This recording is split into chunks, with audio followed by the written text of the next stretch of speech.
When it comes to lobbying in Washington, D.C., India needs to go a long way. I want to tell you a story about what happened with respect to Israel, and that will kind of give you an idea about how effective Israel's lobbying is. India needs to get there, and it is nowhere close, not even in the same ballpark, I'm afraid. Let's take a look at what happened with Israel and what are the takeaways that India can take away from that. Here we go.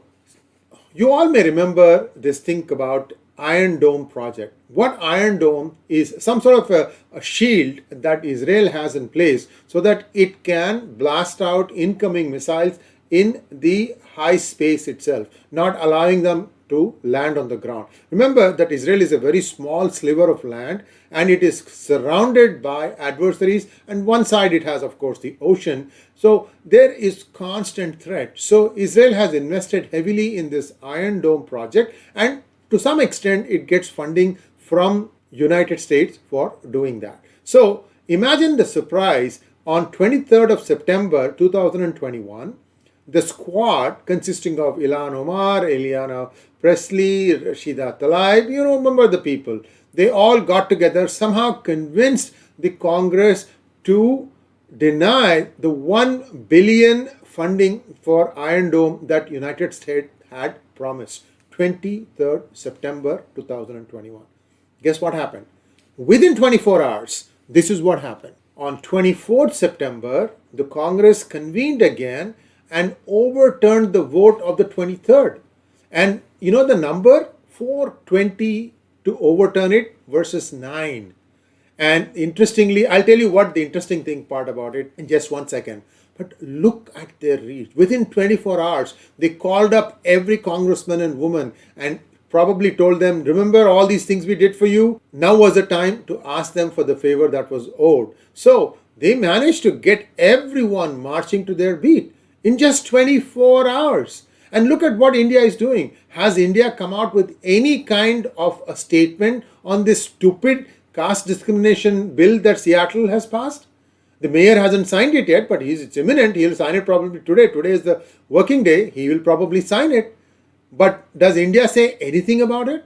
India doesn't even try to set right some of these distortions that are happening. India's reservation program is the best in terms of affirmative action in the whole world.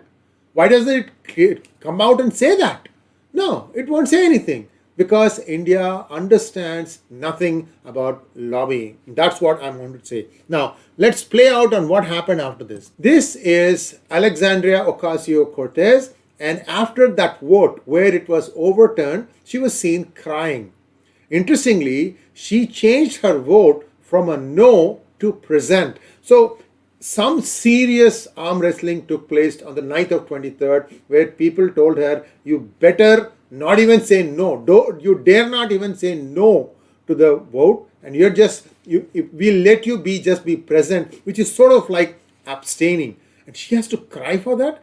Histrionics by these people, whether it is AOC or Rashida Tlaib or Ilhan Omar or perhaps even Pramila Jayapal, this is not the place for all this. You're not in a Hollywood opera or a soap opera or some sort of a tearjerker. You are in the serious business of running the government.